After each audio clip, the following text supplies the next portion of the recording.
Ward number 6 எழுதியவர் Anton Chekhov. மனநலம் சரியில்லாதவர்கள் என்று உலகம் அழைக்கும் மனிதர்கள் உண்மையில் அப்படித்தானா, அல்லது வலியை உணராமல் வாழ கற்றுக்கொண்ட நாம் தானா? இந்த கேள்விய இந்த கதை நம்ம முன்னாடி பிரதானமா வைக்குது.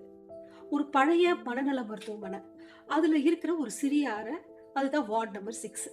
அங்க அடைக்கப்பட்டிருக்கிற மனிதர்கள், சமூகத்தால மறக்கப்பட்டவர்கள். அந்த மருத்துவமனைக்கு வர ஒரு மருத்துவர் ரொம்ப அமைதியானவர், ஆனா நிறைய புத்தகங்கள் படிப்பவர்.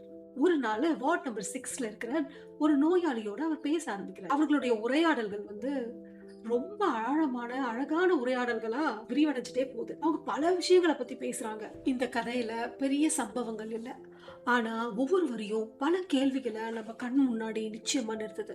செக்கோவ் இந்த கதையை நம்ம மனசை கிழிக்கும் அளவுக்கு ரொம்ப ஆழமா தான் எழுதியிருக்காரு. இது வெறும் ஒரு கதை இல்ல, மனிதத்தன்மை, தனிமை, சமூகத்தின் கொடூரம் ஆகியவற்றை காட்டும் ஒரு சமூகத்தின் கண்ணாடி. அப்படிதான் நான் பாக்குறேன். நம்ம மனசை தட்டி கேள்வி கேட்கும் ஒரு கதை, நிச்சயமாக படிக்க வேண்டிய கதைன்னு நான் சொல்வேன். ஸ்டெல்லா இசக்கிராஜ் பரிந்துரைக்கும் ஆண்டன் செக்கோவ் எழுதிய வார்டு நம்பர் 6.